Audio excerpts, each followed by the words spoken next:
Hola, ¿qué tal? Sean bienvenidos. Estamos de nuevo aquí grabando un nuevo episodio con algo muy interesante. Creo que es un problema, vamos a decirlo, de moda, porque allá están los memes, sale de que Sí, no puedo hacer esto porque me da. Ahorita vamos a hablar de eso.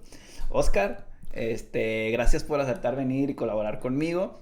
Me gustaría que te presentaras quién eres, a qué te dedicas, qué formación tienes para que vean que eres una persona bastante calificada, diría yo, para hablar sobre el tema. ¿Cómo estás? Bienvenido. muchas gracias Ray por la invitación aquí a tu programa.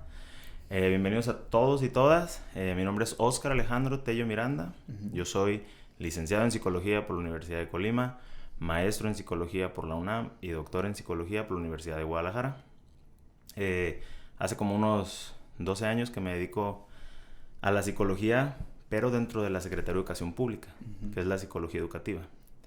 Y hace como 3 años que me dedico ya a la parte privada, ofreciendo atención del área de psicología educativa y psicología clínica. La psicología clínica es la que está orientada a la salud, Ujú. ¿no? A la parte de la salud mental. Y por ejemplo, en la SEP, ¿cuál sería la diferencia de lo que tú te desenvuelves? Yo empecé como psicólogo educativo, ahorita ya soy director de UNOSAER, de una unidad de servicios de apoyo a la educación regular, pero el psicólogo en las escuelas está orientado al proceso de aprendizaje. O sea, básicamente todo lo que hacemos desde ciertos posicionamientos teóricos es aprendido. Entonces, ¿cómo aprenden las personas? Es fundamental, eso se está muy estudiado, ¿no? Ujú. ¿Cómo adquieres una conducta? ¿Cómo adquieres un conocimiento? Y entonces ese conocimiento que se genera en la psicología educativa se utiliza para enseñar a los chicos a, pues, lo que sea, ¿no? La currícula, competencias. O sea, como que darles herramientas a los alumnos para que aprendan mejor. Sí, las variables que influyen en el proceso de enseñanza-aprendizaje desde la parte psicológica. Por ejemplo, la motivación. Mm. O sea, la motivación es una variable que para aprender algo está súper estudiado, que es importantísima, ¿no? Si tú no estás motivado es mucho más complicado a lo mejor que lo puedas adquirir. Ah, y así nos metemos al tema de la motivación. Sí, Yo creo que nos da para todo un podcast, sí, porque ahorita me surgieron muchas preguntas, pero vámonos al tema que venimos a hablar hoy, que es ansiedad. vale. Entonces, ¿cómo tú has visto este problema de la ansiedad desde que estudiaste a que egresaste? Ahora, ¿crees que ha ido incrementando la cantidad de personas que sufren de este? Digo, porque como le dije, ya hay memes de que, ay, no voy a hacer Ujú. esto. Dicen que la generación de cristal, que no puede hacer nada porque le da ansiedad. Y pues se ha tomado de cierta forma como un meme. Pero yo creo que también es algo que ha ido aumentando por diferentes factores. Que por ejemplo, hay estudios que demuestran que por el aislamiento del COVID se desató, muchas Sí. personas lo canalizaron de diferentes maneras. ¿Tú cómo ves este tema de la ansiedad de que tú empezaste ahorita? Yo sí creo que hay un incremento, ¿no? O sea, al final mi visión en la terapia pues es muy corta, ¿no? Yo mucho de lo que atiendo o de las personas que llegan a mi consulta tiene que ver con cuestiones de ansiedad. Creo que se incrementó desde la pandemia, hubo un incremento por cuestiones de aislamiento, y recientemente también hay situaciones relacionadas con los temblores, ¿no? Eh, Que la gente pues a partir de un episodio tan intenso como puede ser esto, lo que implica pérdidas, ¿no? Miedo, entonces pues generan algún tipo de trastorno, de ansiedad, y bueno, puede llegar a ser muy limitante para la vida de las personas. Creo que sí ha habido un incremento, la verdad no sé, no podría decir de cuánto, pero sí sí, creo que ha sido mayor. porque no tenemos como que los El datos dato es, estadísticos así que es. pues, en lo que nos tenemos que basar.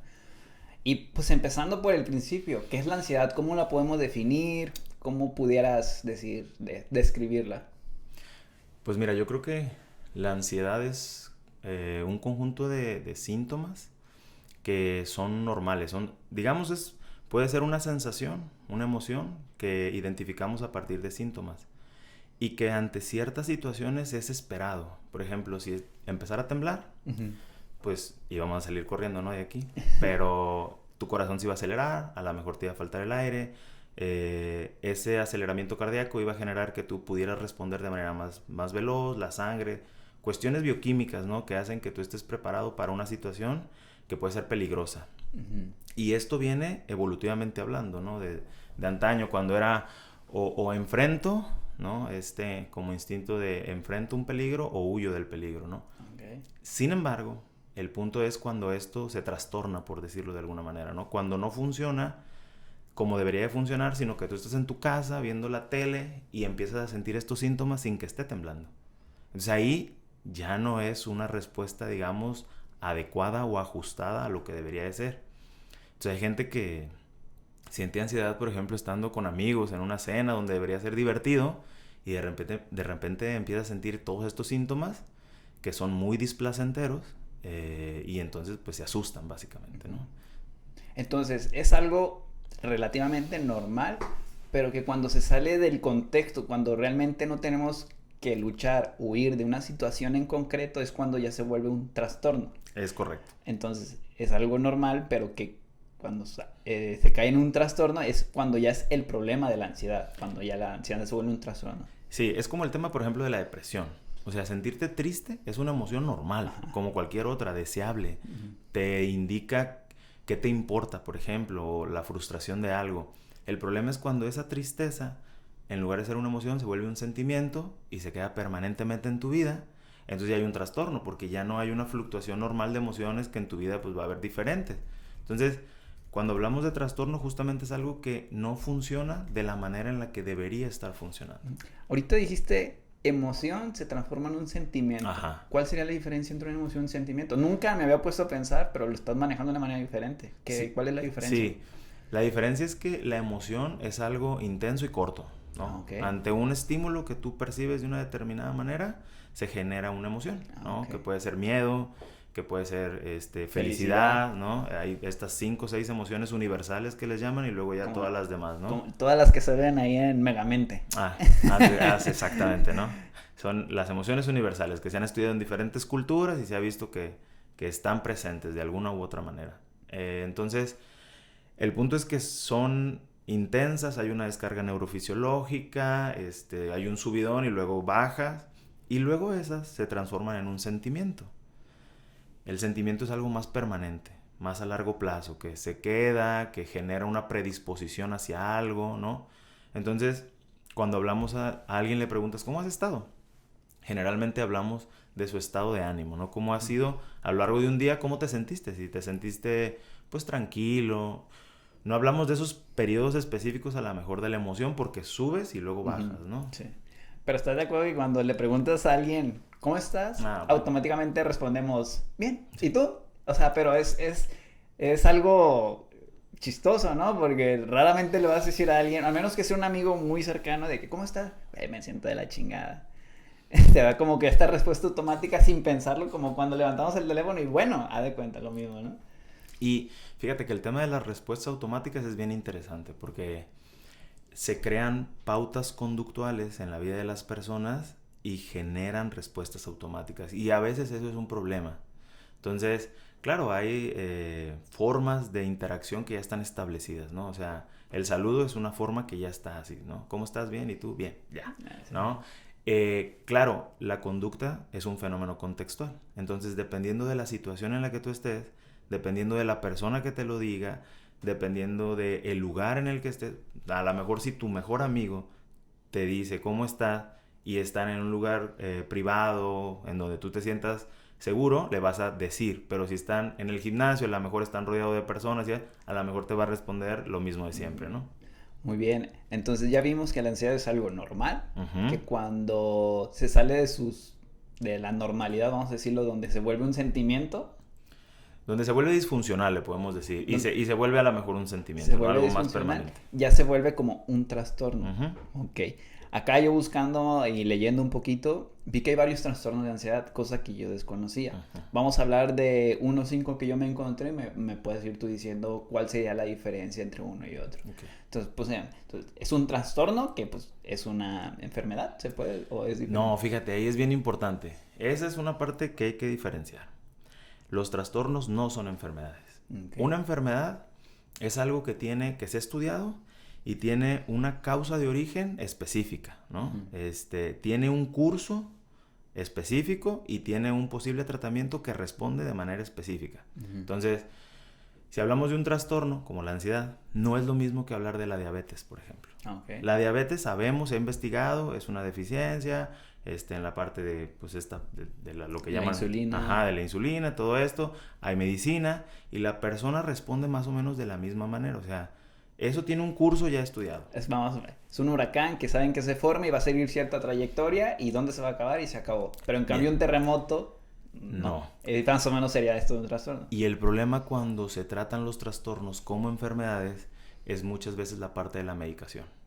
O sea, se quiere medicar a la depresión como si la depresión fuera una enfermedad y fuera a seguir el mismo curso que una enfermedad que ya se sabe. Y no, los trastornos son pues muy complejos. Las causas pueden ser infinitas, ¿no? Lo que genera una ansiedad, por ejemplo, puede ser algo súbito o puede ser algo sistemático, ¿no? A lo largo de mucho tiempo. Entonces, saber que es diferente nos permite también tener claridad en torno a cómo se va a ir abordando y de que de alguna manera se puede corregir.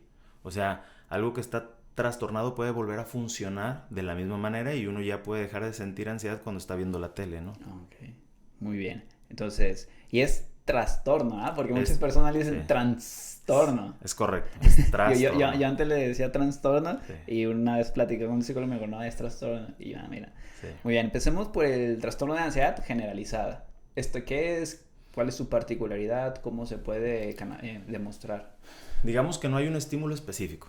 O sea, y tú no sabes ni por qué te da, ¿no? Estás en la cena con tus amigos viendo la tele y de repente dices, estoy sintiendo estos síntomas y no sé por qué. De verdad no hay, nadie me dijo nada, no estoy viendo un objeto que sé que me la detona, simplemente es así, o sea, es por eso generalizado, digamos. Ok. El obsesivo compulsivo. Ok. El trastorno obsesivo compulsivo es un trastorno que tiene una obsesión como un pensamiento. Entonces, haz de cuenta que de repente te surge una idea y dices, no voy a pisar las líneas del suelo porque si las piso... Soy gay. Eso se decía, güey, cuando estabas jugando, ¿no? Algo así, ¿no? O voy a correr y antes del carro voy a llegar al poste porque si no me voy a morir. Así. No, son pensamientos sobre algo que no tienen un fundamento lógico. Sin embargo, las personas tienen esta cosa que se llama fusión cognitiva. Yo creo, me surge un pensamiento que es automático, que yo no controlo, que viene por asociación, porque la mente trabaja a partir de asociaciones. Entonces algo me lo detona y yo en lugar de tener esta posibilidad de tomar perspectiva, se llama, que es lo que trabajamos en terapia. O sea, tomo perspectiva, lo analizo, no, me lo creo. En cuanto llega me creo y entonces controla mi conducta. Entonces, yo no tengo que pasar por ahí, o yo no tengo que hacer esto, o yo tengo que tocar 3 veces la puerta porque si no algo malo va a pasar, Okay. aunque yo no sepa ni qué, pero me da esta sensación de que tengo que hacerlo. Entonces, esa sensación o pensamiento controla mi conducta y tengo que obedecerlo. Okay, o sea. Y esa es la parte de la obsesión. Ese pensamiento se vuelve obsesivo, o sea, recurrente, cíclico. Okay. Hay un concepto que se llama hiperreflexividad, ¿no? Que lo piensas y en un nivel de hiper, ¿no? Ya de una disfuncionalidad le podemos llamar. Entonces, por ejemplo, si tú lo haces de vez en cuando, no pasa nada. Pero cuando eso ya es, cada vez, por ejemplo, pasar por debajo de una escalera, ya ves que muchos dicen, pasar por debajo es mala suerte. Y pues lo evitas, ¿no? Pero ya como que obsesionarte, ahora sí, vamos. El problema es la disfuncionalidad viene cuando empieza o con el nivel de limitación de tu vida. Pues una escalera, pues sí, casi no te la encuentras, no limita tu vida. ¿Cómo que te podría limitar? Un ejemplo que recuerdes. Imagínate que tú le empiezas a tener miedo a las aglomeraciones, donde hay mucha gente. Entonces tú tienes que ir a Centralia a comprar algo y anticipas que va a haber muchísima gente. Pues no voy, ¿no? Porque además se crea un patrón, se llama patrón de evitación experiencial, ¿no? Yo anticipo que algo malo va a pasar, tengo este pensamiento, me da miedo y para controlarlo evito hacer aquella cosa. Entonces... Y el problema es que la obsesión puede ser con cualquier cosa. Pueden ser los colores, pueden ser las puertas, pueden ser las personas. Entonces, con el COVID, la gente tenía mucho miedo a contagiarse. Entonces, ¿qué pasaba? No quiero salir, no quiero tocar. Me decía una paciente, yo no tocaba nada si no era con un paño de estas toallitas desinfectantes. O sea, mi piel no entraba en contacto con nada.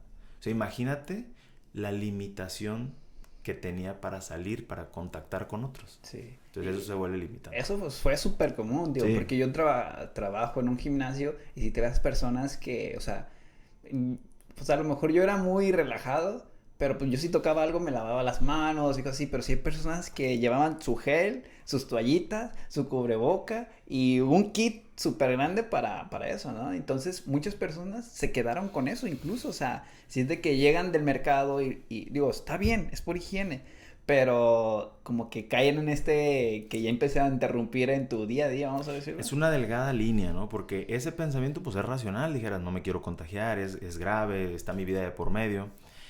El punto es que entonces eso empieza a cobrar una relevancia muy grande y te empieza a limitar muchísimo y entonces ya evitas hacer las cosas que también son relevantes para tu vida, hacer ejercicio, salir para hacer las compras, poder hablar con otras personas, ir a trabajar. Entonces, cuando ese miedo te empieza a robar tu vida, entonces ya hay una disfunción que en lugar de ayudar a estar sano, pues ya te empieza a encaminar a la parte de un trastorno, ¿no? Ok, entonces llevamos generalizado, el obsesivo compulsivo.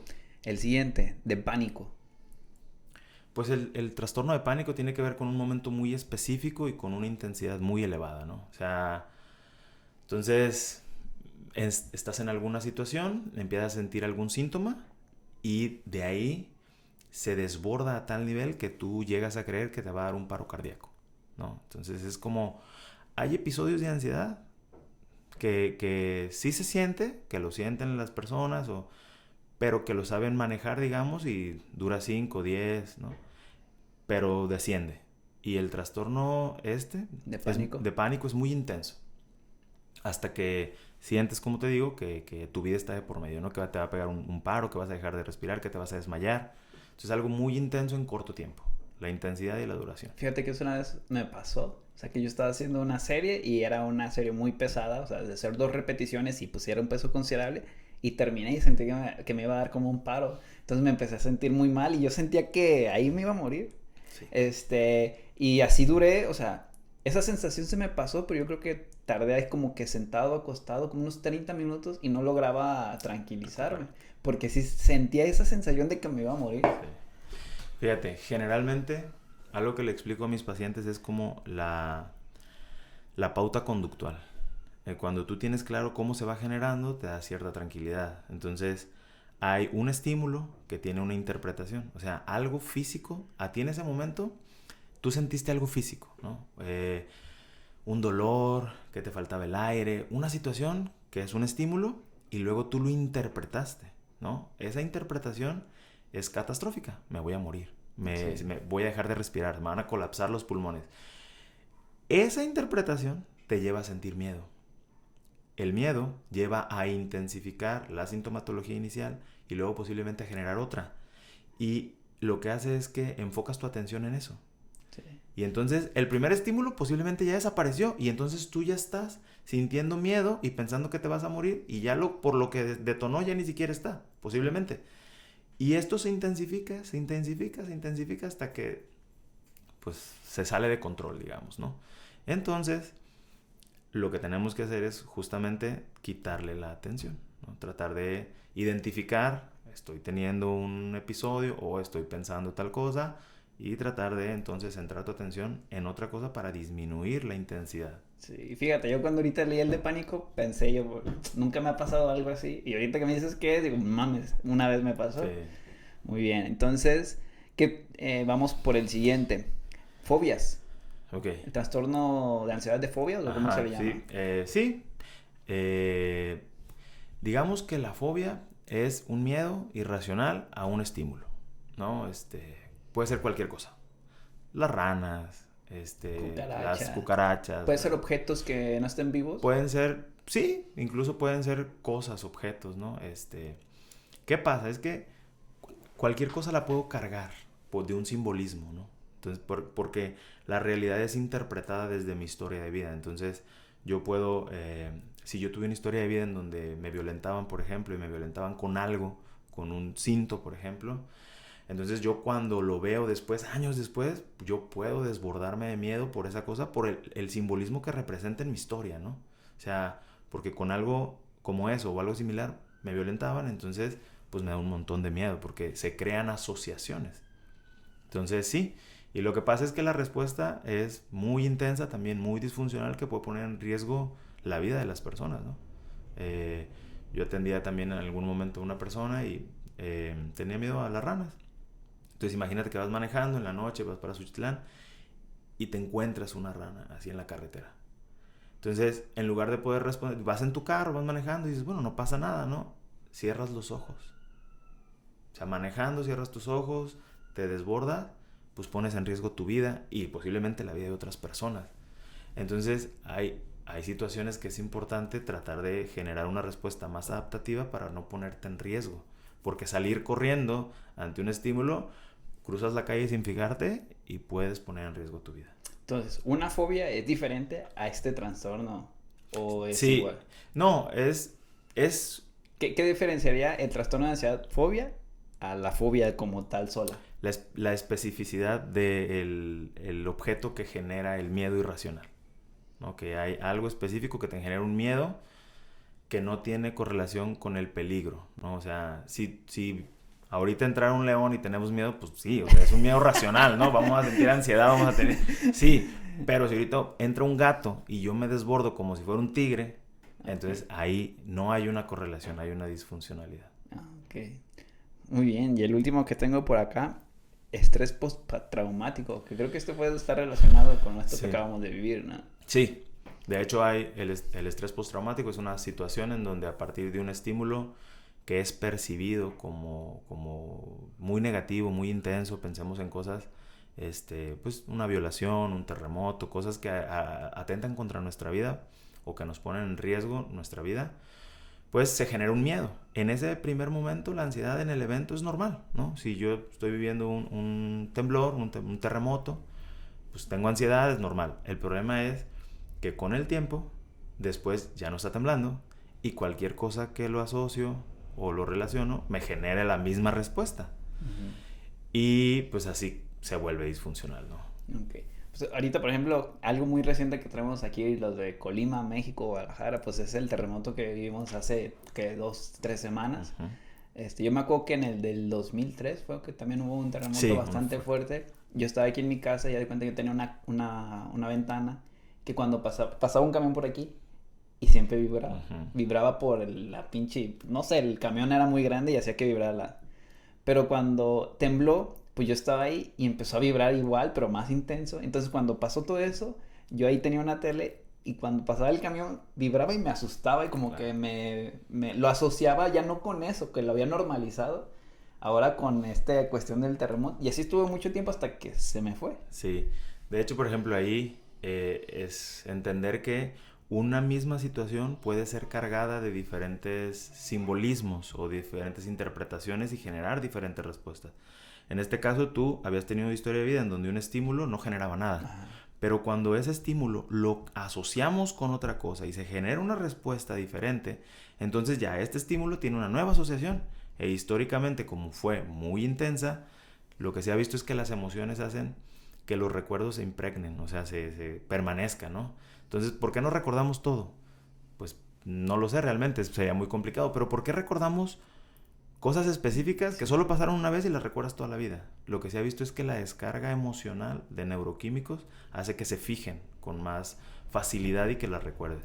Y esto puede ser a lo que muchas personas dijeron, es que es poco probable que haya temblado 3 veces un 19 de septiembre con una magnitud bastante alta, ¿no? Que incluso ahí salieron unas estadísticas de que era el 0.000 no sé cuánto %, pero después salió un físico que sigo de España y dice que estaba mal la ecuación, que realmente la probabilidad era del 7%, que ya no es tan baja como la otra, y que tenemos esta asociación de que no es tan seguido, pero realmente tenemos este sesgo de creer que no es tan común, pero realmente es más común de lo que decimos, porque ya después salieron otras de los últimos 100 años, cuántas veces se habían repetido terremotos en el mismo día, y había días que había hasta 4 o 5 veces que se vean más de 6, o sea que es algo que se percibe. Entonces tenemos como que esta historia reciente, los mexicanos del 85, del 2017 y este año 2020, donde decían, no mames, güey, o sea, ¿por qué? Y mucha gente lo asociaba a es 19, va a temblar, y salieron estas teorías de ley de atracción, Ajá. ¿o qué? Todo este show. Y pues se empezó a hacer un debate, ¿no? Fíjate que en esa parte es bien importante las creencias, ¿no? Las creencias es un mediador de la conducta. Entonces, lo que yo crea va a predisponer a mi conducta. Si yo creo que soy muy malo para bailar, voy a tratar de evitarlo. Aunque alguien me diga, no, es que si eres bueno y mira... No, si yo creo que no, la probabilidad de que yo lo haga en un entorno público en donde me puedan retroalimentar, se puedan burlar, va a ser baja. Entonces, aunque esas creencias sean irracionales, ¿no? Porque algo que aprendemos en la terapia es a tratar de identificar las creencias y luego hacer un análisis de qué tan racional es, si es lógica, si tiene evidencias en la realidad, o si nada más es algo que me surgió, porque la mente genera respuestas y no hay nada para creer realmente, ¿no? Y esto se relaciona con cualquier cosa. El tema de los celos, por ejemplo, ¿no? Si yo creo que mi pareja me está engañando porque hizo un movimiento así que yo interpreté que me puedo mal viajar y decir, pues sí, y no. Y luego aparte hay una situación cognitiva que la mente busca que lo que creo esté fundamentado. Entonces yo digo, no, sí, por esto, y empiezo a buscarle, no, sí, mira, y es que le guiñó el ojo a no sé quién, en no sé cuándo, y entonces pues eso hace pues que también es importante identificar qué estamos creyendo de ciertas cosas. Sí, y yo creo que eso de los celos es algo súper común, ¿no? O sea, que vamos a decirlo, que cada quien se va creando una historia, va relacionando patrones. Por ejemplo, yo tengo el celular y llega mi novia, inmediatamente lo sigo y lo bloqueo y lo volteo. O sea, yo lo hice sin ninguna intención, nada más, pues llegó, voy a prestarle atención, ya. ¿Qué estás ocultando? ¿Por qué lo quitas tan rápido? O sea, no, o sea... Pero fíjate, ahí algo que aprendemos también en la terapia es a separar hechos de interpretaciones. El hecho es, llegó tu novia, tú cierras el celular y en tu interpretación o tu motivación es para prestarle atención, lo cual podríamos decir, pues es bueno, ¿no? Sí. Para no estar distraído, no ignorarla. En su interpretación es, algo me está ocultando, Sí. ¿no? Entonces, y como la interpretación carga de significado al estímulo y luego regula nuestra conducta, entonces ella va a actuar sobre lo que cree, no sobre lo que es. Por eso en la terapia aprendemos a identificar esas variaciones y luego analizarlas para decir, a ver, bueno, ¿tengo evidencias? O a preguntar, oye, mi amor, ¿por qué lo hiciste? O mira, noté esto, estoy creyendo esto, y empezar a dialogarlo. Ay, a lo mejor ya mi pareja me dice, no, pues es porque yo te quería prestar atención y ya. Pero lo que pasa es que creamos una interpretación, no la socializamos, no la creemos, regula nuestra conducta y genera muchos problemas. Es difícil separar estos... ¿Cómo le dijiste separar? Los hechos de las Ajá, interpretaciones. ¿es difícil? Si no tienes conciencia de que hay una separación y de que las interpretaciones no son la realidad, es difícil. Pero cuando empiezas a notar esas, o sea, la diferencia entre lo que pasa y lo que le pones tú, ya puedes ir como consolidando, porque es una habilidad, digámoslo así, que está o empieza o la permite la toma de conciencia. Las nuevas, por ejemplo, terapias, yo actualmente me especialicé en un enfoque dentro del el cognitivo-conductual o el enfoque cognitivo-conductual. Hay 3 como olas o generaciones. Actualmente yo hice una especialización en terapias de tercera generación. Esas terapias ponen mucho énfasis en las técnicas o métodos contemplativos, que tiene que ver con meditar, con tomar distancia de los pensamientos, con no reaccionar o generar una respuesta impulsiva. Entonces, este distanciamiento y esta contemplación nos permite generar respuestas más ajustadas a la realidad y no a nuestras interpretaciones. Ok, digo, todo esto a mí se me hace fascinante y la neta daría para hablar un chingo, pero volvamos al tema de la ansiedad, ¿no? Sí. Entonces, voy a tratar de hacer un resumen de lo que llevamos hasta ahorita. Entonces, de los trastornos que hay. Uh-huh. El generalizado sale de la nada, o sea, no hay una relación a algo, simplemente estás y sucede. No hay algo que lo relaciones con algo. Digamos, si no hay un estímulo específico y además puede ser en muchas situaciones. Se empieza a generalizar a ya no un contexto o un objeto, sino ya en cualquier momento y pues en cualquier situación, pues. Okay. El obsesivo compulsivo. No me quedó tan claro, pero lo asocias a ciertas conductas que ya empiezan a mermar tu relación con otras personas. Tiene que ver con pensamientos que se vuelven obsesivos y luego conductas que tratan de calmar esos pensamientos, Okay. ¿no? Entonces, pienso esto y luego tengo que hacer esto para calmar este pensamiento. El de pánico es como que tener esta sensación de que te vas a morir. No sé si sea una regla general de sentir que te vas a morir o... Pues es muy intenso. El punto es que tiene que ver con una intensidad muy elevada. Okay. ¿No? O sea, quiero salir corriendo, quiero escapar, quiero como si hubiera un peligro inminente que atentara contra mi vida. Okay. Cuando no es así. Entonces, será esta emoción Ujú. detonante muy fuerte y como que tú caes en esto y dura no un ratito, sino se prolonga. Puede durar, o sea, la intensidad puede durar algo corto, pero después se quedan las sensaciones. Ya se queda, digamos, como más la ansiedad. En un nivel de, ya no de emoción, sino de una sensación o sentimiento ya menos, pero sigues ahí, como cuando decías, pues se me quedé ahí un buen rato, ya no estabas sintiendo que te ibas a morir, Ajá, sí. pero estabas así como abrumado, ¿no? Sí. Las fobias cuando le tienes miedo a algo o a Particular. algo. Así que realmente es tanto como tú lo dijiste. O sea, yo dije, pues es que, pues cómo diferenciarlo, pero de que vas en un carro, ves un sapo o una rana y cerrar los ojos, digo, eso o sea, generalmente las fobias cuando lo tienes muy cerca, cuando sientes que no te protege algo, pero aún así cuando vas en el carro y como que...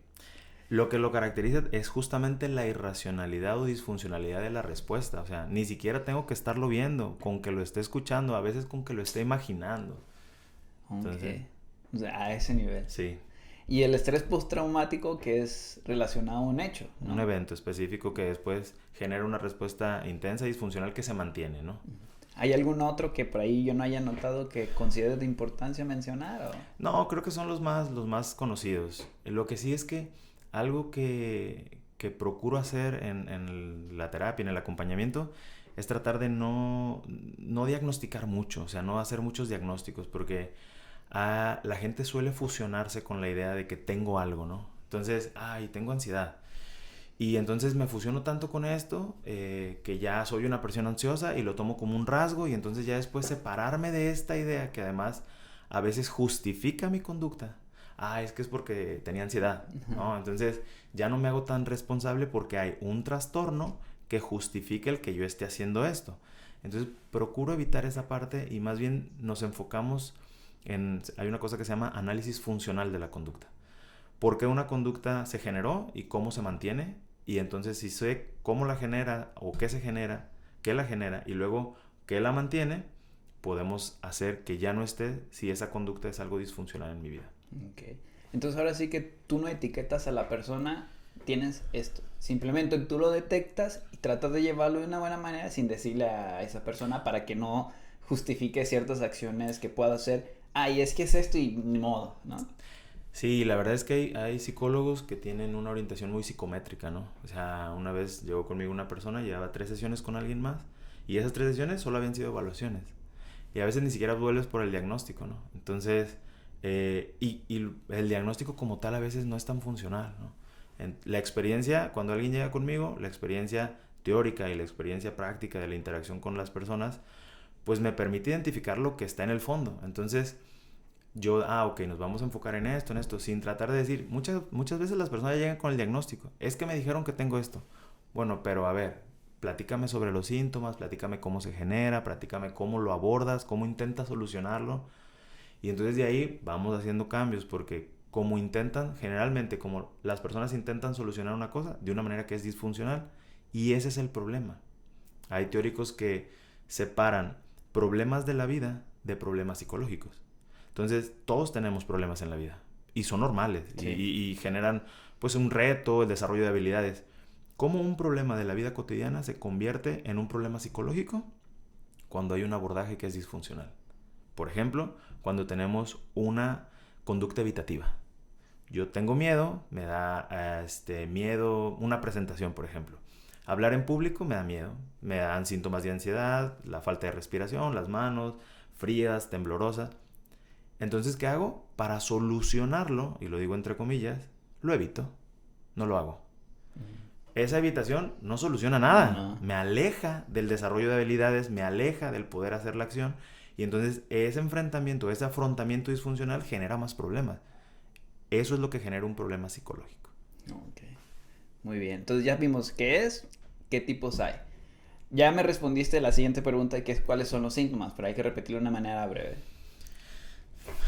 Pues los más comunes, Sí, pues una dificultad para respirar, un ritmo cardíaco acelerado, sudoración, Cosas que tienen que ver con preparar al cuerpo en su momento, como lo decíamos, evolutivamente, para o enfrentar un problema, una catástrofe, o salir corriendo. Entonces, si mi corazón se acelera, pues necesito tener esta irrigación sanguínea para... Ok, eso sería lo más común. Y luego puede ser cualquier cosa, porque cualquier cosa puede asociarse a la ansiedad. Un dolor de cabeza puede desencadenar síntomas de ansiedad.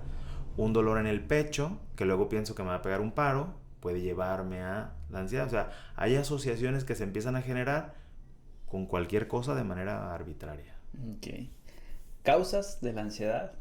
¿Hay una como tal o hay un panorama general que puedas decir que puede detonarlo ciertas cosas? Digo, de los que hablamos, pues por ejemplo, el estrés postraumático, pues sí puede haber cosas en concreto que pueden detonar ese tipo de ansiedad, ¿no? Es que fíjate que tiene que ver más con los mecanismos de afrontamiento. O sea, ¿por qué hay soldados que van a la guerra y regresan y no desarrollan estrés postraumático y soldados que sí? No es la guerra, ¿o sí? Porque si fuera la guerra como un estímulo y yo estoy sometido a la guerra, invariablemente yo tendría que desarrollar estrés postraumático. Entonces, lo que pasa no es el estímulo, es ese afrontamiento que hago lo que me lleva a mis habilidades para enfrentarlo, como no a lo mejor son las adecuadas o las funcionales, me llevan a desarrollar este trastorno. Entonces, es más una cuestión de habilidades mentales, cognitivas, que de estímulos. Okay. Entonces, ¿qué herramientas tiene una persona para afrontar, psicológicas, para afrontar ciertas cosas que la va desarrollando no necesariamente porque va con un psicólogo, sino cómo se ha ido desarrollando él en su vida, cómo lo educaron, todos los hechos con los que se enfrentó y cómo decidió actuar y que va formando la personalidad de una persona, ¿no? Porque dicen que una persona es cómo los hechos han hecho a la persona como es, ¿no? O sea, claro, las interacciones que ha tenido en su vida han generado respuestas que luego crean patrones y que podemos llamarle personalidad, ¿no? ajá. Entonces, yo creo que hay formas de interactuar con la realidad que son más funcionales, ¿no? Alguien que a lo mejor no le toma tanto importancia a ciertas cosas, que trata de vivir más en el momento presente, que identifica que no está pasando, ¿no? Que es una habilidad de la flexibilidad psicológica, vivirte en el momento presente. Entonces, saber, por ejemplo, ¿y si tiembla? Bueno, ese es un pensamiento, no está Sí. temblando ahora, ¿no? Entonces, ok, me calmo porque ahorita específicamente no está temblando, ¿no? Entonces, esas habilidades que pueden ser adquiridas por la interacción con nuestros papás o con otras personas, profesores, amigos, también se pueden desarrollar en terapia. Hay factores de riesgo que lo marquen, por ejemplo, algún genéticos, a lo mejor que si mi papá sufrió, mi mamá, yo también pueda, o no hay una relación tan clara. Fíjate que realmente yo estoy más a favor de una postura que se denomina innatismo, en donde no creemos que las conductas tengan que ver con la parte genética. No creemos que una conducta específicamente tenga que ver con un componente genético, ¿no? ¿Tú crees que no Yo hay no relación? yo no creo que haya una relación directa, ¿no? Hay gente que dice, sí, la genética es todo y esto. Sí, pero es que es una ciencia relativamente nueva donde, por ejemplo, se han identificado ciertos genes que te hacen más propenso a, fuera de lo psicológico, a desarrollar cáncer, diabetes, hipertensión. Pero lo que muchas personas, y una analogía que dicen, que a mí se me hace muy fascinante, es de que es como si tenemos un arma. Las balas ya están cargadas, pero la manera en que tú vivas va a detonar si disparas el arma o no. O sea, mi papá puede ser diabético, mi mamá puede ser diabética, pero yo tengo hábitos de alimentación saludables, hago ejercicio, duermo bien. Probablemente yo nunca lo voy a desarrollar.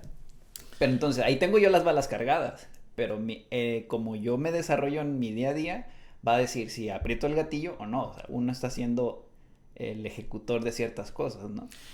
Sí, y justamente, o sea, incluso estas nuevas como investigaciones relacionadas con cómo las conductas activan o desactivan genes, ¿no? O sea, que tiene que ver con, yo puedo tener el gen tal, que luego ya quieren ponerle gen a todo, ¿no? Entonces, pero ya relacionarlo específicamente. Pero bueno, yo puedo tener el gen, pero yo puedo, a partir de conductas determinadas, no activarlo.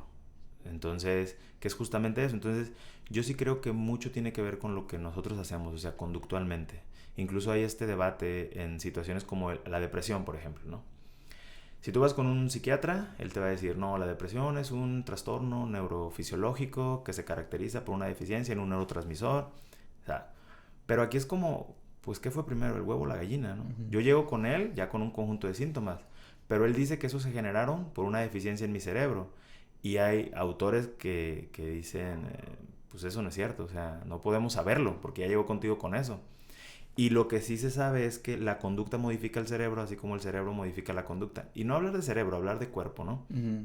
La conducta del ser humano modifica las condiciones internas del ser humano y las condiciones internas modifican la conducta. Entonces hay una relación bidireccional. Sí.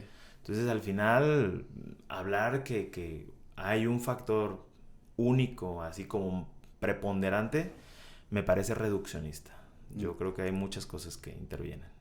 Ok, entonces, ¿tú crees que se puede detonar o no independientemente si tienes ahí un factor de riesgo? Creo que tiene que ver más con tu historia de vida que con tu genética. Ok. Y eso sí, tus papás son un factor importante en tu historia de vida. Las habilidades que ellos tengan para enfrentar la ansiedad, básicamente tú las adquieres Ok. por observación. Entonces, yo soy una persona que nunca ha sufrido ansiedad y no quiero pasar por eso. ¿Se puede prevenir? ¿O hay ciertas estrategias que yo puedo hacer como para evitar que algún día tenga un episodio de estos? O sea, que ya se vuelva un trastorno. Yo creo que hay factores protectores, y no yo creo, bueno, la investigación lo dice, hay factores protectores ante el estrés, por ejemplo, que el estrés y la ansiedad ahí van un poco de la mano, ¿no? Uh-huh.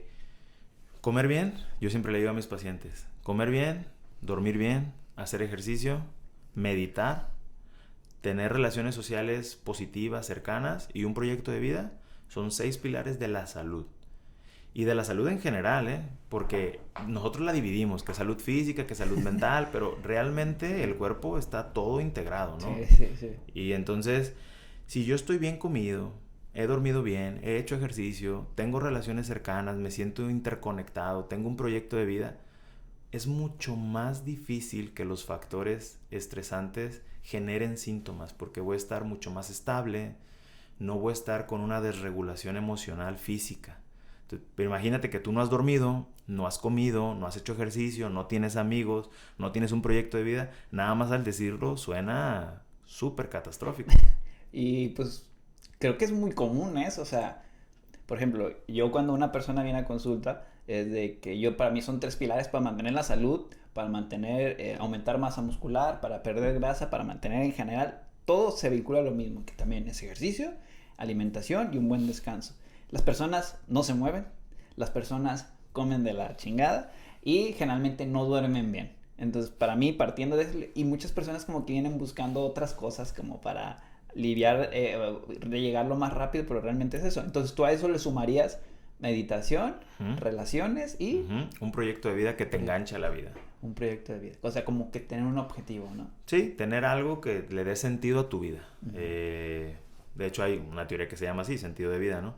Pero es una actividad que tú digas, bueno, estoy viviendo y esto que hago vale la pena por esto, ¿no? A veces las personas lo asocian con el cuidado de alguien, ¿no? Mis hijos, la manutención de ellos, el que estén. A veces tiene que ver con proyectos laborales, ¿no? Yo quiero hacer crecer esto, quiero tener tal cosa. Es independiente, cada persona lo puede tener, pero es algo que a ti, que cuando te digan, ¿por qué vives? Esto le da sentido a mi vida. Okay. Porque, por ejemplo, a mí me ha pasado de que yo me preparo para, pues, a iniciar el año, quería nadar 5 kilómetros en mar abierto. Entonces, eso me hizo ser muy constante en natación. Pasó y ya me volví muy inconstante. Porque cambié mi objetivo a querer aumentar un poquito más de peso, pues porque me había bajado de peso para nadar y todo el show. Claro. Entonces, como que hay veces que no tenemos como que un fin claro y es como que vamos en automático y no damos lo mejor de sí mismo y como que lo vuelve aburrido, ¿no? Entonces creo que ese es el problema. Entonces sí, creo que es muy interesante, aunque suena muy sencillo, todo esto que acaba de mencionar, la neta está súper cabrón. ¿Por qué? Porque los teléfonos, las redes sociales, toda esta tecnología que nos ha ayudado mucho a simplificar muchas cosas, a contactar personas muy lejanas de nosotros, pero nos desconecta a las personas que tenemos enfrente, ¿no? Porque a veces, ¿cuántas veces no llegamos a un lugar y pues, todo está en el celular? O sea, yo últimamente me he intentado alejar del celular y, por ejemplo, en el gimnasio solo para anotar pesos o para cambiar la canción y se acabó. Pero hay veces que ni siquiera me doy cuenta y ya estoy en Facebook. Cuando yo me doy cuenta de que ya estoy en eso, digo, no, a esto no vengo. Y una manera de distraerme, para no agarrar, es analizar cuántas personas están en el celular y es súper común ver a las personas en el gimnasio en el celular. Sí. Entonces, eso, pues sí nos ha traído beneficios, pero por ejemplo, yo me acuerdo cuando inicié, hace como 15 años a entrenar, pues nadie llevaba celulares, o sea, era no tan común. Y si lo llevabas nada más mensajes de texto, llamada y se acabó. Pero te relacionabas con las otras personas, conocías amigos, hacías gym partners, como dicen ahorita. Entonces como que se hacía una sociedad muy chida. Y creo que es una de las ventajas del CrossFit, que como trabajan en grupos, a muchas personas les gusta mucho eso de, pues el de al lado pues es mi compañero, ya le metió más y como que generas estas relaciones que también es muy importante para tener una buena salud mental, ¿no? Y en general, y todo en parte de la razón de que todo queremos ver de manera aislada, que la salud es una cosa, la salud mental es otra cosa, pero realmente somos una máquina que todo se relaciona, o sea, el músculo tiene que ver con la salud mental, Sí. el intestino tiene que ver con la salud mental, o sea, la microbiota que tenemos está relacionada a la calidad de los pensamientos que vamos a tener, si vas a sufrir sobrepeso o no, entonces todo se relaciona y a veces somos muy reduccionistas y vemos las cosas de manera aislada, entonces se me hace muy chingón que tú también ves así porque actualmente sí como que vemos todo de una manera aislada. Sí. De hecho, yo colaboro, o sea, cuando tengo ciertos casos, trato de colaborar, por ejemplo, si la situación tiene que ver con alimentación, con peso, hay ciertos trastornos o ciertas conductas que se vuelven disfuncionales relacionadas con ciertas cosas, como la alimentación. Entonces, cuando analizamos, por ejemplo, la funcionalidad de un pensamiento o la racionalidad de una creencia, pues lo más ideal es acercarnos a un profesional. O sea, si hay alguien que es que estoy gordo. Ok, pero ¿cuál es el criterio que dice que para que tú estés gordo? Uh-huh. ¿Es algo visual? ¿O tiene que ver con el porcentaje de grasa? ¿O tiene que ver con el peso? O sea, ¿qué es lo que sustenta esta creencia en ti? No, pues y entonces empiezan a trabajar y le digo, ¿sabes qué? ¿Qué te parece si nos acercamos a un profesional, no? Ve con un nutriólogo que te haga una plicometría, que te haga antropometría, que te saque porcentajes, que te dé una dieta. Y ahora sí, tú vas a saber que esto que estás comiendo es adecuado para tu peso. Y no hay para dónde hacerse, o sea, ya tienes una guía. Uh-huh. Entonces, eso ayuda mucho. Sí, el trabajo multidisciplinario y que a veces es muy complicado. Por ejemplo, yo lo veo en la psicología, que como no sé mucho, como algo, vamos a decirlo, que no es medible exacto. Por ejemplo, en matemáticas, 1 más 1 es 2 y se chingó. Pero en psicología, tú puedes empezar una terapia con una persona y esta persona se va para acá y la otra persona se va para allá. Entonces, como que no es 1 más 1 es 2. A lo mejor en 1.5 y en otro es 3. O sea, entonces es como que saber lidiar y llevar a las personas viendo cómo van respondiendo y creo que eso lo hace un poquito más complicado, ¿no? Sí, es como un arte. Además, algo que le digo mucho a los pacientes es que hay diferentes tipos de psicólogos, ¿no? O sea, yo decía hace un rato que yo estaba más orientado a las terapias cognitivo-conductual de tercera generación. O sea, por decirte algunas, psicoterapia analítica funcional, activación conductual, terapia de aceptación y compromiso, que todas ellas comparten ciertos principios filosóficos, ¿no? de la psicología y del comportamiento. Pero habrá otros psicólogos que manejen psicoanálisis, que son existencialistas, gestales, y dependiendo del enfoque teórico que manejen es lo que te va a decir y cómo te va a guiar. Entonces me decía una paciente, ¿por qué tú no me preguntas del pasado? Le digo, bueno, porque para mi orientación y para la explicación de la conducta del pasado me sirve nada más para saber o identificar dónde se generó. Pero si a mí mi papá me pegaba cuando tenía 8 años y me violentaba y tengo 30 y tantos y mi papá ya está muerto y sigo recordándolo y sigo teniendo estos síntomas, no es el pasado, es lo que en este momento yo estoy generando de ese pasado. Cómo esa respuesta se mantuvo a lo largo de 20 y tantos o 30 y tantos años y cómo llegamos a esto. Entonces, por eso a mí me importa más el presente y la conducta en el momento y en el contexto. Sí, yo nunca he ido a una terapia con un psicólogo, pero sí creo que hay personas que me han contado, ay, que sí voy, y empiezan siempre desde el pasado. O sea, Sí. ¿tú no empiezas desde el pasado? No. Okay. No. Entonces cada quien tiene su manera de trabajar, ¿no? Dependiendo del enfoque teórico que manejen, es lo que se hace. Hay quien empieza con una evaluación, con un test psicométrico, ¿no? Y hay quien empieza del pasado y hay quien nada más es una cuestión de platicar, de identificar conductas, de explicar. Ese es más mi enfoque. ¿Y qué le recomendarías a una persona habiendo tantas maneras de trabajar para que encuentren al psicólogo ideal para ellos? Pues que vayan. La verdad es que vayan, que sientan cómo la experiencia con la persona. También hay mucha investigación que dice que no importa el enfoque en la teoría, tiene que ver mucho más con el vínculo que se genera y con la confianza que la persona tiene con el psicólogo. Okay. Si yo creo que esta persona me va a ayudar, sin importar cómo, yo, incluso hasta de un efecto placebo, ¿no? Pero sin importar cómo, yo confío en él y entonces yo empiezo a hacer ciertas cosas, ciertos cambios. Que se sientan cómodos con la persona que están yendo. Que confíen en la persona, que se sientan cómodos con la persona y que asistan, básicamente. Sí, porque luego van, digo, no sé, pero aquí en nutrición a lo mucho vienen 3 meses y ya no regresan. El primer mes es el mejor, porque vienen súper motivados y la chingada. Yo soy ya de eso. Ya el segundo es como que, pues voy, pues porque ya estoy aquí, y ya el tercero ya ni te contesta ni nada por el estilo. Digo, es común, pero hay personas que son muy dedicadas, entonces, digo, puede haber motivos de que pues no tienen dinero, a lo mejor pues se lesionaron, no lo ven necesario, pero pues sí, creo que también la psicología es una ciencia muy subestimada. Creo que un poco menos ahora. No, no, ha ido, sí, así ha cambiado mejorado, ¿no? Desde que yo, estaba estudiando, yo sí he visto una diferencia en cuanto a esos temas, porque antes era el que va al psicólogo está loco, y sigue habiendo esas creencias de muchas personas, pero realmente, o sea, por salud mental deberías de ir, aunque no sientas que tengas algún problema, ¿no? Digo, hace ratito hablábamos sobre por qué alguien va al psicólogo, ¿no? Entonces, yo creo que hay dos razones fundamentales, ¿no? Una, que hay una experiencia de preocupación. Hay algo interno que me dice, no estoy bien. O sea, hay algo que estoy haciendo mal. Entonces, ahí ya la gente puede ir, ¿no? ¿Por qué? Porque sabes que siento esto, pienso que no lo estoy haciendo bien o me preocupa tal cosa. El psicólogo te va a decir, bueno, sí, no, ¿por qué? Y otro es que yo me siento súper bien, pero tengo un montón de problemas, ¿no? Entonces, bueno, ok, yo no me siento mal porque yo no soy capaz a lo mejor de identificar que estoy en un problema, pero las otras personas, en mi trabajo, mi pareja, mi familia, pues estoy peleado con todos, no me hablo con nadie, no logro mis metas, entonces, ok, ahí hay indicadores externos que pueden ser importantes a considerar para poder acudir y resolverlos. Sí, es algo que también yo pienso que, por ejemplo, tú y yo podemos tener una diferencia, pero si yo tengo una diferencia contigo, tengo una diferencia con otro güey, tengo una diferencia con mi papá, entonces... ¿Cuál es la constante, no? Exactamente, o sea, a veces decimos, es que tú estás mal, pero si tú te la pasas peleando con muchas personas, el problema, debes de voltear y decir, güey, o sea, si tengo tantos conflictos con las personas, creo que el problema soy yo, ¿no? Además, en general, las relaciones son bidireccionales, o sea, lo que tú y yo generamos tiene que ver contigo, pero también conmigo, porque tú me dices algo, pero luego está mi interpretación y mi respuesta, y luego está la tuya, y entonces esa interacción yo la cargo de algo, yo soy responsable de una parte.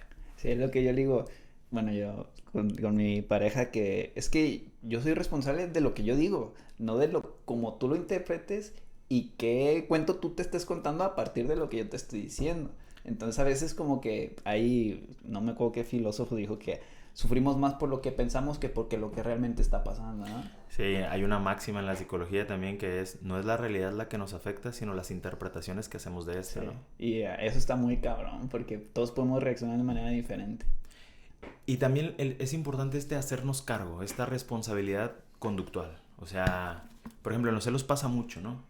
Es que cuando haces esto, me haces que yo sienta celos, ¿no? O sea, no uses eso porque me incomoda, me siento inseguro, o no hagas tal cosa porque yo me siento... A ver, ¿tú lo estás sintiendo?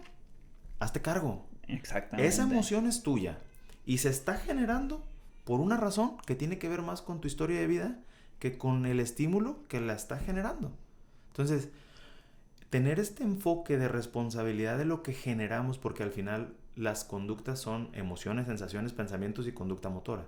Entonces, este enfoque de responsabilidad de la conducta también me da control. Porque alguien puede venir y mentármela y yo me puedo reír. Sí. ¿No? Y el control está en mí, porque alguien se enojará, se desbordará, buscará un acto de violencia, pero yo me puedo reír. ¿Por qué podemos responder diferente hasta el mismo estímulo? Porque no es el estímulo, soy yo. La respuesta que elijo consciente o inconscientemente. Es como si vas por la calle y un güey te dice, chinga tu madre, güey. Pero esas mismas palabras te le dice tu papá. No mames, el impacto, dices, son las mismas. Es lo que yo les digo. Para mí no hay malas palabras, hay interpretaciones. Entonces hay personas que hablan groseramente todo el tiempo, pero porque no le dan significado de insultar, de denigrar, sino porque es como que pues algo con lo normal. Y hay personas que dices, tonto, y ay no, no. Entonces, Claro. ¿cómo puedes reaccionar? Pero pues regresando acá a la ansiedad, que nos desviamos un poquito. ¿Cómo se diagnostica? ¿O hay unas pautas a seguir, ciertos factores o rojos, Pues mira, red flags le dicen últimamente? hay diferentes como instrumentos, básicamente dos muy famosos, ¿no? El DSM-5, el manual de los trastornos mentales que elabora la Asociación de Psiquiatras Americanos. Es la Biblia de los psicólogos, de los ¿no? psicólogos, de los psiquiatras específicamente, Sí, ¿no? Y ahí vienen los trastornos que estas personas identifican basado obviamente en evidencias científicas ¿no? Y han ido evolucionando, ¿no? En algún punto las preferencias sexuales diferentes, por ejemplo, eran un trastorno. Ajá. Y después, pues eso cambió por influencia social y por todo esto y ya no. Entonces ahora ya se ve de una manera diferente. Entonces, cada uno de los DSM que van surgiendo están influenciados por cuestiones sociales, políticas, culturales. Pero ahí hay indicadores. Y entonces ya, ok, ¿cómo identificas un trastorno de ansiedad generalizada? Y vienen pautas conductuales sobre todo y de experiencia, ¿no? La persona siente esto, la persona se ha comportado de esta manera en un periodo de mínimo 6 meses, con una edad de tal, y entonces de ahí se sacan ciertas guías, ya puede haber ciertos instrumentos que tú de autorreporte o muchos como yo a partir de la plática, ¿no? ¿Qué sientes? ¿Cuándo? ¿Cómo? ¿Cómo lo enfrentas? Y entonces ya la experiencia clínica te va dando la posibilidad ya de identificar. Y luego yo no hago esta categorización, la verdad. O sea, digo, ok, esta es la situación, lo resuelvo así y creo un acompañamiento diseñado para superarlo. Okay. Dijiste que había dos. Dijiste el El otro, DSM-5. el otro es el de la OMS. Ajá. El CIE 10 o CIE 11 creo ya está. ¿Y por cuál te inclinas más? ¿O no tienes como un preferido? Para mí está menos complejo el del DSM. Ah, O sea, el CIE, la Clasificación Internacional de Enfermedades, que sería, estaba como más complejillo. Entonces, me parece para mí más cotidiano, pues, el CIE. El DSM. Por ejemplo, ahorita en el DSM-5 hay una, vamos a decirle, una controversia que muchas personas dicen que si la comida puede ser adictiva o no. Entonces, yo estaba leyendo un libro que se llama El cerebro de gordo, algo así, donde ahí decía que con las características o con las métricas que tiene este libro, la comida cumple con ciertos requisitos para poder, ¿cómo se dice? Considerarse adictivo, pero hay cosas que le faltan de suma importancia que no lo hacen ver como algo adictivo. Entonces está este debate entre muchas personas en que si la comida puede ser adictiva o no. Dicen, digo, yo no sé, que hasta ahorita con la evidencia y con los diagnósticos de este tipo de cosas les falta, pero que no creen que en un futuro pueda relacionarse como adicción a la comida. O sea, ya ser, ¿tú qué consideras? Es que tendríamos que empezar por la definición de adicción, ¿no? O sea, si es una cuestión neurobiológica, neurofisiológica, o tiene otros componentes, porque hay adicciones comportamentales, por ejemplo, ¿no? Entonces hay gente que es adicta al sexo, adicta a los videojuegos, adicta al juego, al ejercicio. Al ejercicio, ¿no? Entonces yo creo que la comida sí puede implicar una conducta que podríamos denominar adicción por muchas variables, entre ellas el componente neurofisiológico. O sea, cuando tú comes algo dulce, pues hay una descarga, ¿no?, de placer, ¿no?, en ese momento. Dopamina. Y luego hay un componente cultural, ¿no? En México, antes cuando te sentías mal, por ejemplo, ¿qué quieres de comer, no? Tu mamá o alguien querido, te hago esto, es una muestra de afecto. Entonces, el vacío que se siente físicamente cuando tú no has ingerido alimento, pues también puede sentirse, aunque hayas comido tal vez, o aunque hayas comido poco, puedes seguirlo sintiendo y entonces seguir consumiendo. De hecho, es parte de lo que hace difícil el seguimiento de las dietas, ¿no? De un régimen alimenticio específicamente, ¿no? Ahora una pregunta que no tengo aquí, pero que me surgió ahorita que hablamos de esto. Muchas personas que empiezan un plan de alimentación, pues me dicen, no, mira, todo bien, pero en la tarde me da ansiedad.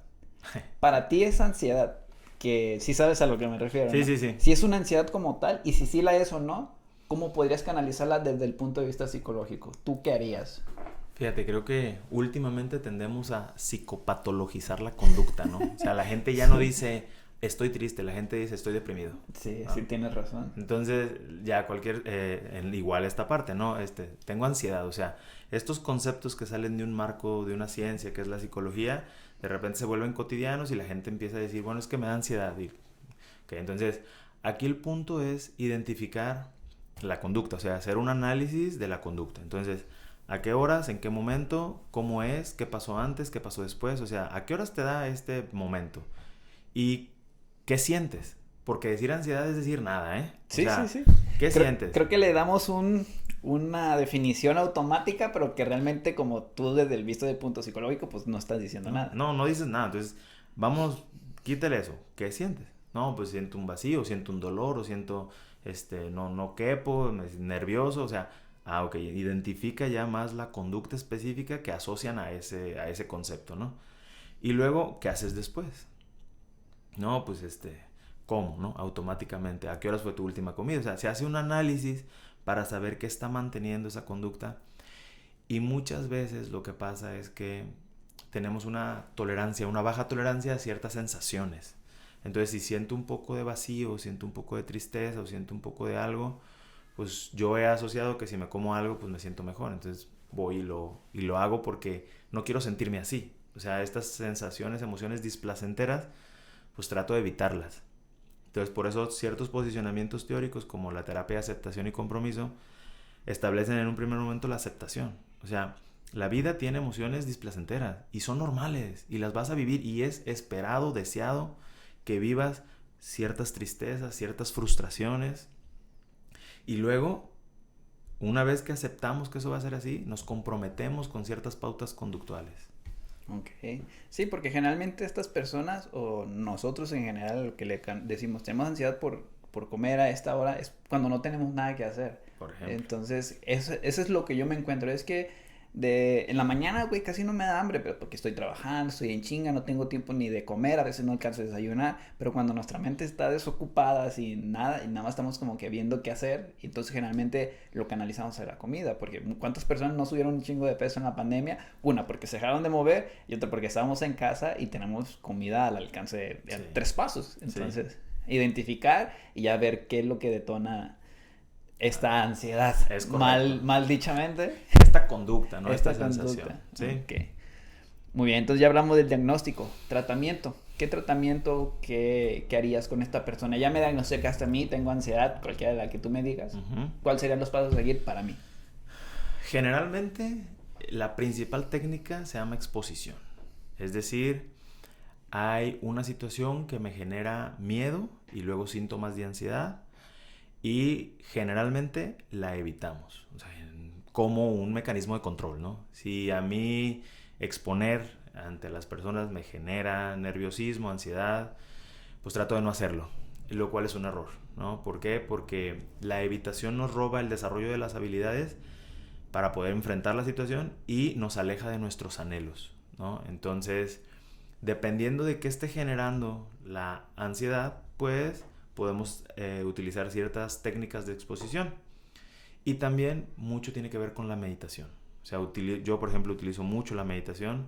Yo trato de meditar todos los días, me levanto un poco más temprano, hago un tipo de yoga que se llama yoga atento, que es un tipo de meditación, porque no todos los yoga o no todas las técnicas o las prácticas de yoga son meditativas. Podrían serlo, pero no todas son. A veces son más aeróbicas, más de fuerza, ¿no? Pero lo que hacemos en la meditación clínica es fortalecer la atención flexible y voluntaria al momento presente. Que tú puedas decir, ¿dónde quieres que esté centrada tu atención? Porque tú y yo podríamos estar platicando, pero si tú te acuerdas de algo y tu atención se va al recuerdo, me dejas de escuchar. Sí. Entonces pierdes. Y luego, ¿qué dijiste? Me podrías decir. Pasa mucho. O llegan las personas a la consulta y me dicen, no recuerdo lo que hice la última semana. Entonces, ¿dónde estaba tu atención? Ante por ejemplo, un hecho, una pérdida, me voy todo el tiempo al recuerdo. Y la realidad deja de estar presente, la dejo de procesar, como si no hubiera pasado. Okay. Entonces, la exposición. La exposición. Meditación. Medicamentos o algo por el estilo, se recomiendan, los utilizan, a lo mejor tú no, pero que otras personas que tú conozcas que lo hagan. Mira, el abordaje de los trastornos es multifactorial. Los únicos que pueden utilizar medicamentos para tratar trastornos son los médicos especialistas que conocemos como psiquiatras, ¿no? Yo, como un psicólogo, no te puedo dar un medicamento. Y lo que sí creo es que en las investigaciones relacionadas con qué ha sido más efectivo para tratar ciertos trastornos, hacen grupos control, por ejemplo, ¿no? Entonces a un grupo le administran medicina, a otro grupo psicoterapia, a otro grupo psicoterapia y medicina. Y lo que se ha visto es que los grupos que más se han mantenido con beneficios son aquellos que reciben psicoterapia. Entonces el primer abordaje tendría que ser la psicoterapia.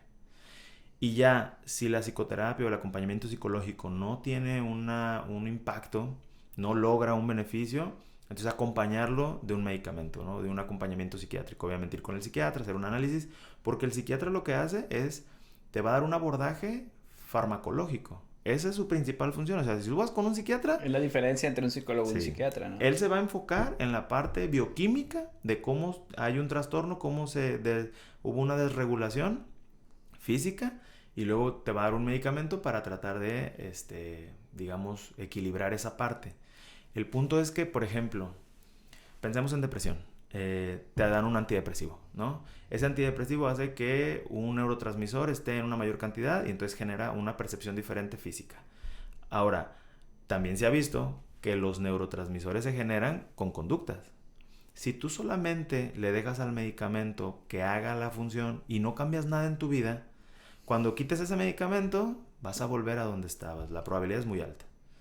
Si tú acompañas ese medicamento con un cambio en las conductas, una reconfiguración de tu vida, pues es lo que hizo este medicamento, se va a sostener y posiblemente ya no vuelvas a esa parte porque hubo cambios conductuales. Mi recomendación ante los trastornos siempre es acudir con un psicólogo en un primer momento y luego a lo mejor ir con un psiquiatra si es necesario o no. Pero eso ya lo vería el acompañamiento. El psicólogo, ¿no? Posiblemente sí. Lo que pasa mucho es que, claro, hay un posicionamiento hegemónico de la medicina. O sea, la gente, el médico es el médico, ¿no? Sí, Entonces, es el top. sí, entonces lo primero es vamos con el médico. Y claro, pues si vas con el psiquiatra pues te hace un análisis, te da medicina. Algunos psiquiatras ya después canalizan. Yo tengo canalizaciones de psiquiatras ya para desarrollo de habilidades. Pero también creo que puede ser al revés, ¿no? Primero el psicólogo y luego tal vez el psiquiatra. Sí, es que siempre vemos como que incluso los médicos ven hacia abajo, yo creo que a los psicólogos y a los médicos. Yo creo que ven hacia abajo a cualquier otro profesional que no es de la medicina. Algunos. No, o sea, de todo te encuentras, porque yo cuando hice mi servicio había un médico que nos tomaba en cuenta para todo, Sí. pero era el único, de quién sabe cuántos médicos Sí. había ahí, entonces, o sea, sí hay sus excepciones, pero sí creo como que ven hacia abajo, ¿no? Sí, sí, sí. Sí. Pero pues ya cada quien. Muy bien, entonces este sería el tratamiento, que sería terapia Sí. y meditación. Para ti será lo primordial. Ya cuando tienes avanzado y como que no hay estos cambios que esperas, ya ir con un psiquiatra que te ayude con un medicamento, pero siempre y cuando tú estés haciendo de tu parte para modificar esta conducta, para cuando te retiren el medicamento estés Sí. mejor que cuando llegaste, ¿no? Sí, si no pueden, yo tengo pacientes que han estado medicados por 7, 10 años, que no iban a psicoterapia, obviamente, y se quedaron con el medicamento. Y claro, todos los medicamentos tienen efectos secundarios, hay que tener eso muy claro. Entonces, una toma muy prolongada de un medicamento posiblemente va a generar un impacto negativo. Sí. Se puede que ya voy, me diste de alta, nunca más, puede darse el caso que ya nunca más pueda atravesar por este tipo de episodios, Puede ser que no, y también puede ser que sí. pero ya cuando los afrontas de mejor manera, ¿no? Por las herramientas que tú me estás brindando. Si se desarrollaron nuevas conductas o pautas para afrontar, es posible que ya no se llegue a los mismos niveles y que tal vez ya no se necesite un nuevo acompañamiento. Yo he dado de alta a personas que llegaron con una situación de ansiedad muy específica y después de una cantidad de sesiones ya no la tienen y pasan 2, 3 años y no los he vuelto a ver, ¿no? No quiere decir que en algún otro momento no lo van a tener, porque la verdad es que cuando tú desarrollas una conducta como esta de tener ansiedad o generar conductas ansiosas ante ciertos estímulos, no hay un desaprender. O sea, esa conducta se queda dentro de tu bagaje conductual y en cualquier momento, cuando la situación se preste, tú puedes regresar a ella. Si tú no has comido, si tú no has dormido, si tu vida empezó a cambiar y no lograste poner ciertos límites, márgenes, puedes volver a tener o sentirte como en otro momento. ¿Cuántas sesiones mínimo tú consideras que debe de una persona para ver resultados? Te digo esto porque estamos en la vida en que todos queremos ya. Sí. Quieren ir a una sesión y todos sus problemas de 15 años atrás resolverlos en una sesión. ¿Tú cuántas sesiones mínimo consideras que son para empezar a ver un cambio? Mira, la verdad es que es una pregunta que los pacientes hacen o los clientes hacen y no hay así como una forma específica de responderla, ¿no? Cada caso es particular y la verdad es que una sesión puede, la explicación de algo, el que tú comprendas por qué pasa algo, puede ser suficiente para hacer un cambio. Sí. O sea, una sesión. 10 minutos de la sesión pueden haber hecho la diferencia en una persona, agarró, lo entendió, dijo esto y lo cambia. Cuando entiendes el porqué de las cosas, ¿no? Y a veces hay 15, 20 sesiones y al final tampoco no se logra. Entonces es como muy variable, pero sí algo que hacemos, o sea, la terapia cognitivo-conductual es psicoeducativa. O sea, muchas de las cosas que te dije aquí son de las cosas que yo le explico a los pacientes, pero ya orientados específicamente a lo que ellos me dicen, ¿no? O sea, mira, hacemos el análisis funcional de esto, tú estás haciendo esto por esto, por esto, por esto, se puede resolver de esta manera, y luego hay un acompañamiento para poder ir cambiando esos hábitos, porque cambiar una conducta requiere mucho compromiso.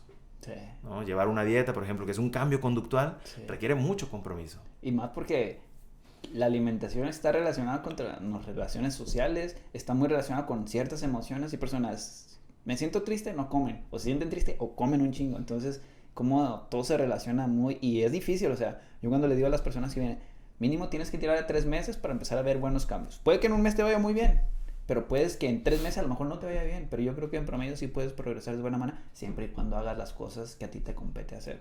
Porque te digo, a veces, es que me quiero poner como este güey. Pero, pues, o sea, ni siquiera haces... Esos vatos generalmente llevan años entrenando, no sabes el contexto que hay detrás, o sea, a lo mejor es una buena foto y no están como, porque pues suele pasar de que ves a alguien, güey, pues no estás como te ves en Instagram, entonces a veces nos dejamos llevar por la primera impresión y queremos todo rápido, inmediato. ¿Por qué? Porque vemos las imágenes de comparativas en Facebook, Instagram, en TikTok, donde está un güey y al ladito ya está la otra foto, pero hay un año de diferencia entre esas fotos, pero un año, ponte a analizar, un año es un chingo de tiempo. Y deja el tiempo, el compromiso conductual que requirió eso, la alimentación, la restricción en torno a un montón de cosas posiblemente, levantarte a tales horas, el ir todos los días, o sea, el tiempo es relativo. La conducta que implicó llegar a ese momento a veces es abrumadora, o sea, es muy grande. Ya casi para terminar, 3 recomendaciones que le darías a una persona con ansiedad. O sea, generales. O sea. Yo creo que la primera es, si sientes que ya estás desbordante, ve con un psicólogo, ¿no? La segunda, mantén un estilo de vida saludable, ¿no? O sea, come bien, duerme bien, haz ejercicio, ten amigos, preocúpate por ti, por tu vida, ten una rutina. La rutina es una parte fundamental para la estabilidad. Incluso a nivel físico, si tu cuerpo sabe a qué horas va a comer, tu cuerpo puede anticipar. Y a las 2 va a lanzar los jugos gástricos y entonces va a haber comida y entonces ya no va a tener tal vez o disminuyes la probabilidad de gastritis, de colitis. Pero si tu vida es un caos, si no tienes ni una hora para dormirte ni para levantarte, si estás tomando decisiones improvisadas todo el tiempo, tu cuerpo y tú no van a responder adecuadamente. Entonces, un estilo de vida saludable que implique una rutina, hábitos saludables, ir a terapia y de ahí en más yo creo que también algo importante sería tratar de no tomarte las cosas tan intensas, ¿no? O sea, esta interpretación de las cosas, darle demasiada importancia a las cosas en cierto sentido, creo que puede ser algo importante en ciertas situaciones, ¿no? Cuando quieres lograr algo, pero también a veces eso mismo, esa imposición genera cuestiones de ansiedad o cuestiones de algún trastorno, ¿no? Okay. Tomarte la vida un poco más ligera, pues lo podríamos decir. Muy bien. Y ya para finalizar, voy a hacer unas preguntas. Unas preguntas que me dejaron ahí por Instagram. Lo más breve posible. Una ya se respondieron, así que tajante vamos a hacerlo, ¿vale? Ok. Empezamos con la primera. ¿Cómo se puede tratar la ansiedad? Con terapia y fármacos, por así decirlo, ¿no? Así de sencillo. Sí. Muy bien. Vamos por otra. ¿Por qué se genera la ansiedad? Yo creo que estímulos e interpretaciones de estos estímulos disfuncionales. O sea, hay una realidad, la que afronto de manera poco funcional, que genera un problema. Ok. cómo reaccionamos ante un Básicamente, estímulo. eso es correcto. Y cuando se descontrola, cuando ya no se vuelve algo normal. Ujú. Muy bien. Bien, aquí hay otra. Si te da un ataque de pánico y subes la frecuencia cardíaca, ¿es recomendable aún así hacer ejercicio? ¿Tú qué le recomendarías del lado psicológico? Pues mira, la ansiedad se nutre de la atención. Si tú le estás prestando atención al síntoma físico, va a permanecer y posiblemente se intensifica. Entonces, si para ti el ejercicio es un distractor y ayuda a que tu atención esté centrada en otra cosa, posiblemente va a disminuir los síntomas y te vas a sentir mejor y tal vez pues, sea algo bueno. Habría que ver qué nivel de ansiedad estás presentando, porque no es lo mismo un ataque de pánico que una ansiedad ahí, pues más o menos, ¿no? Si te lo permite, esa intensidad de la ansiedad, puedes hacerlo sin ningún problema, pero puede haber situaciones en que no vas a poder hacerlo aunque quieras. No, incluso puedes poner tu vida en riesgo. Uh-huh. Si tú estás distraído, centrando tu atención en la ansiedad y vas al gimnasio y no pones algo bien o no estás prestando atención a lo que estás haciendo, te puedes lastimar. Uh-huh. Entonces, hay que tener ciertas consideraciones. Ok, muy bien. Bien, aquí hay otra. ¿La ansiedad puede afectar el crecimiento del músculo? Desde tu punto de vista psicológico, yo sé que a lo mejor no estás muy relacionado con la hipertrofia. Sí, no estoy muy relacionado con eso. Yo sí creo que la ansiedad como una condición que impacta físicamente, pues a lo mejor sí, ¿no? Lo hablábamos hace un momento, el estrés, el cortisol, la ansiedad te puede llevar a tener conductas limitantes o incorrectas respecto a la alimentación. Entonces yo creo que sí, si consideramos que la ansiedad es un trastorno, es algo disfuncional, es algo que nos limita la vida, yo creo que pues, puede generar limitaciones en torno al ejercicio y al logro de los objetivos que alguien tenga, ¿no? Sí, pues es que la ansiedad pues, suele generar el cortisol, me imagino. Entonces el cortisol hace lo que todos nos queremos, pero no es porque el cortisol sea malo, porque muchas personas relacionan el cortisol malo. Entre más bajo o no lo tengamos, no. Es algo que está ahí ¿por qué? Y lo necesitamos en ciertos valores. Cuando se rompe este equilibrio es cuando vienen los problemas. Es correcto. Entonces, siempre y cuando la ansiedad pues, sean breves periodos y cosas por así, no creo que haya ningún problema. Pero si es muy constante y eso te mantiene todo el rato pues, en esa situación, probablemente sí lo vaya a afectar, ¿no? Sí. Bien. Aquí me preguntan otra muy interesante que dice, ¿cómo actuar cuando vives con alguien que tiene ansiedad? ¿Qué hacer, qué decir y qué no? Tu novia tiene ansiedad. ¿Qué hacer cuando esta persona está atravesando por un periodo de estos? Yo creo que lo importante sería la contención y la validación, ¿no? O sea, si alguien tiene ansiedad, pues acercarte, preguntar si puedes ayudar en algo, de qué manera, tratar de que se enfoque en ti. Porque si está teniendo un episodio de ansiedad, su atención está centrada en la sintomatología, o sea, en lo que está sintiendo y en lo que está pensando. Entonces, si yo me acerco y le empiezo a hacer plática y empiezo a jalar su atención hacia la plática y hacia mí, posiblemente este displacer que tiene va a disminuir. Porque recordemos que se nutre de la atención. Si yo le robo la atención, pues entonces puede ser que se sienta menos mal o que disminuya. El problema también es que él no lo perciba de manera adecuada. O sea, que tú estés ahí insistente y que lo estés abrumando en lugar de estarle apoyando, ¿no? Uh-huh. Entonces, por eso tratar de preguntar. ¿Te puedo ayudar en algo? ¿Cómo te sientes? Y luego la validación es un proceso fundamental en la interacción de las personas y en la comunicación. Esta cultura es sumamente invalidante. ¿Esta cultura? Esta cultura, México. Como México es una cultura sumamente invalidante. Invalidar es cuando tú me dices que sientes algo y yo te digo que está mal. Uh-huh. Te voy a dar un ejemplo. Estás exagerando. Por ejemplo, ¿no? Eres un tóxico, estás exagerando, no está bien, no deberías de estar sintiendo eso. Imagínate que tú y yo estamos afuera, es de noche, y yo te digo, Ray, tengo frío.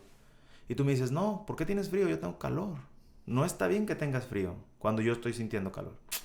Pero yo lo siento.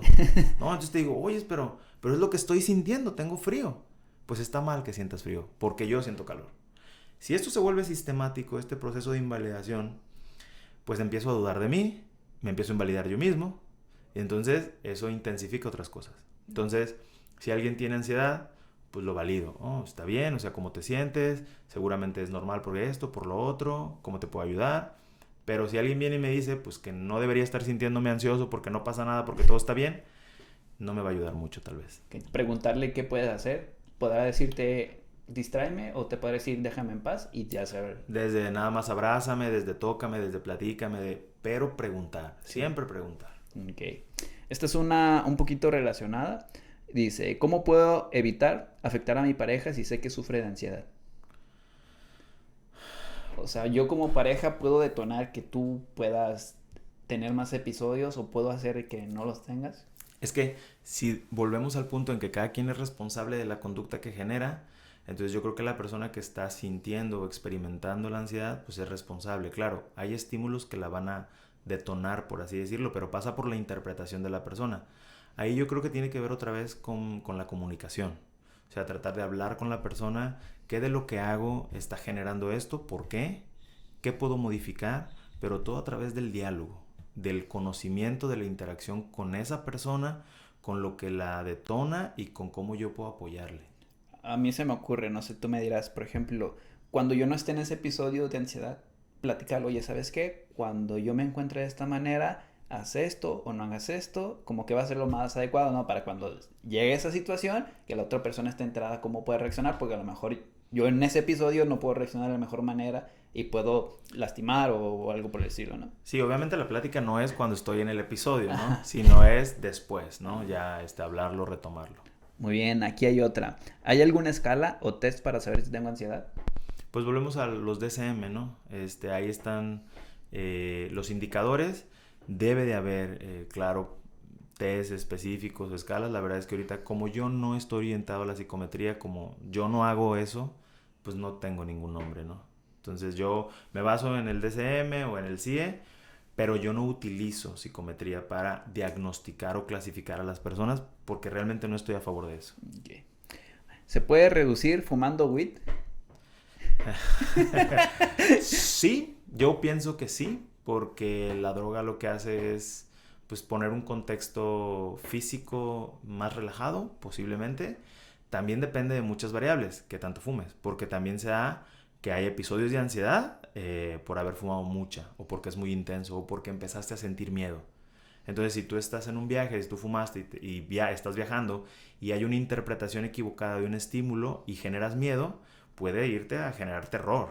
O sea, creo que tratar de responder de manera generalizada es una equivocación. O sea, hay cosas que ayudan para ciertas personas en determinadas situaciones, en ciertos contextos, y la misma cosa para otra persona puede afectar. Entonces, que lo intente y saque sus conclusiones. Y que vaya poco a poco, sobre todo, o sea, no que se quiera fumar algo así un montón. No, pues unas fumadillas que vea si le ayuda, aunque es un paliativo, ¿eh? Si yo no analizo, es como a veces la meditación. O sea, la meditación es una técnica que nos permite acompañar, pero yo necesito saber qué la está detonando y qué yo estoy haciendo para mantenerla. Y luego darle la vuelta, porque si nada más me da y fumo, se vuelve un patrón también disfuncional. Sí. Bien, aquí tenemos otra. ¿Cómo sé que sufro de ansiedad? Por los síntomas y la disfuncionalidad que genera esa conducta, ¿no? Que te sientas agitado, la respiración, la frecuencia cardíaca y que no haya en concreto algo que te esté haciendo entrar en ese estado de... Exacto, o que haya algo específicamente y que la respuesta sea intensa, desproporcionada, disfuncional, ¿no? Entonces, hablábamos del tema de la exposición, en mí que a veces me da ansiedad de exponer o hablar enfrente de las personas, pues yo lo siento, pero aún así lo hago y luego se baja. Habrá quien lo sienta y no lo haga y lo sienta muy intenso. O sea, ahí hay una situación que lo genera específica, pero ya es una limitante. Se vuelve en ciertas personas el afrontamiento una limitante. Entonces ahí es cuando hay que solucionarlo de otra manera. Ok, y ya la última, tipos de trastornos de ansiedad. Ya lo habíamos hablado, ¿no? Uh-huh. El generalizado, TOC. Generalizado, el obsesivo compulsivo, de pánico, fobias y estrés postraumático. Uh-huh. Va. Pueden ser esos. Y pues esas son las preguntillas que me dejaron por ahí. Oscar, ¿alguna otra cosa por agregar que quisieras mencionar con respecto a este tema? ¿O ya es todo? ¿Crees que abordamos todo de una manera integral? Pues posiblemente hay muchas cosas más de qué hablar, ¿no? Por ejemplo, en lo que decías hace un momento, me surgió esta situación o esta diferencia entre conducta controlada por emociones, sensaciones y pensamientos y conducta controlada por valores, anhelos, objetivos y metas, ¿no? Yo hago mucho esta separación en la terapia. Entonces, hace un momento lo mencionabas con respecto al seguimiento de un plan alimenticio. Entonces, es que ya no me sentía motivado, no tenía ganas y lo dejé de hacer. Esa es una conducta que está regulada por una sensación. Cuando a mí la gente va a la consulta, y no es que yo haga planes alimenticios, pero luego me dicen, como les digo que hay que comer, que hay que alimentarnos, es que no me da hambre, no como. Entonces te das cuenta cómo esa conducta está regulada. O luego dicen, estaba enojado, pues le grité, pero discúlpame, es que estaba enojado, o estaba celoso. La emoción se vuelve una justificación para una conducta que luego incluso la controla. Entonces ya cuando estoy enojado, me actúo de una determinada manera. Cuando estoy celoso, actúo de una determinada manera. Cuando no tengo hambre, no como. Y lo que buscamos en la terapia es migrar de este control a un control basado en valores. El valor de la disciplina, el valor de la salud, cualquier valor que nos lleve a un anhelo que sería bajar de peso, estar más saludable, conseguir una meta.